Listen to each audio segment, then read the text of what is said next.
సచిన్ టెండూల్కర్ స్టేడియంలో జూలు విదిలిస్తే ఎలా ఉంటుంది? ప్రతి బాల్ బౌండరీ దాటుతుంది. స్టేడియం మొత్తం హోరెత్తుతుంది.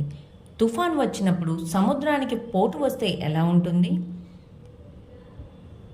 కెరటాలు తీరం వైపు పోటెత్తుతాయి. అడ్డం వచ్చిన వాటిని ఈడ్చి పడేస్తాయి. అమితాబ్ బచ్చన్ సినిమా రిలీజ్ అయితే ఏమవుతుంది? ఏమీ కాదు, భారతదేశం మొత్తం స్తంభించిపోతుంది. కోట్లాది మంది అమితాబ్ బచ్చన్ క్రేజ్ గురించి మాట్లాడుకుంటారు. ఏ రచ్చబండ దగ్గరైనా అదే చర్చ నడుస్తుంది. అచ్చం అలాగే పైన చెప్పిన మాదిరిగానే సీఎం వైఎస్ జగన్ ఇంటర్వ్యూ ఒక సంచలనం సృష్టించింది.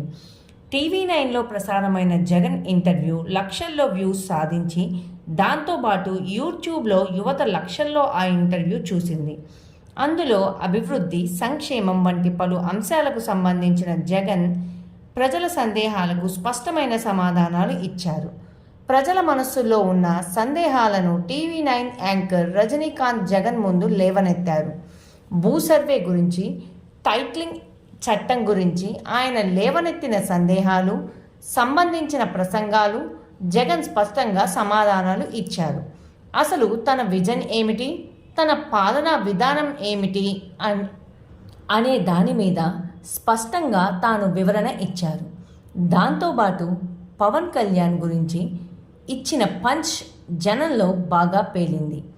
ఒకసారి తప్పు చేస్తే పొరపాటు, రెండోసారి చేస్తే గ్రహపాటు, 3, 4సారి చేస్తే అలవాటు అంటూ పవన్ పెళ్లిళ్ళ గురించి జగన్ చేసిన కమెంట్లు జనంలోకి బాగా వెళ్ళాయి.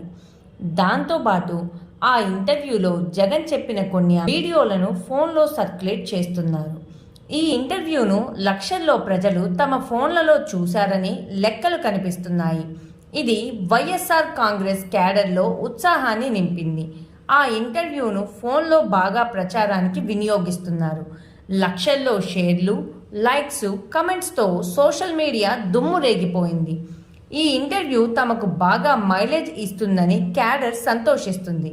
మరోవైపు అదే సమయంలో ఏబిఎన్ ఛానల్లో చంద్రబాబు ఇచ్చిన ఇంటర్వ్యూ పెద్దగా రేటింగ్ రాలేదు. చూసేవాళ్ళు కరువయ్యారు. అటు జగన్ ఇంటర్వ్యూను లక్షల్లో చంద్రబాబు మాటలు వేలల్లోనే ఉన్నాయి. దీంతో బాబు మాటలు గాలిమూటలని ప్రజలు నిర్ణయానికి వచ్చారు.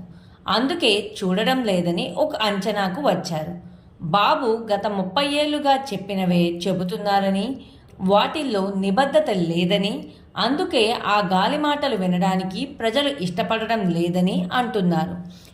ఓ పక్క మోడీ రోడ్ షో జరుగుతున్నా లైవ్ స్ట్రీమింగ్లో వ్యూస్ విపరీతంగా వచ్చాయి. అదే సమయంలో సిబిఎన్ ఇంటర్వ్యూ ఏబిఎన్లో ప్రసారమైతే కనీసం వ్యూస్ కూడా రాలేదు. ఇది సీఎం వైఎస్ జగన్కు ప్రజల్లో ఉన్న ఇమేజ్. వైఎస్ అంటే ఒక బ్రాండ్ అని మరోసారి ప్రజలకు తెలిసింది.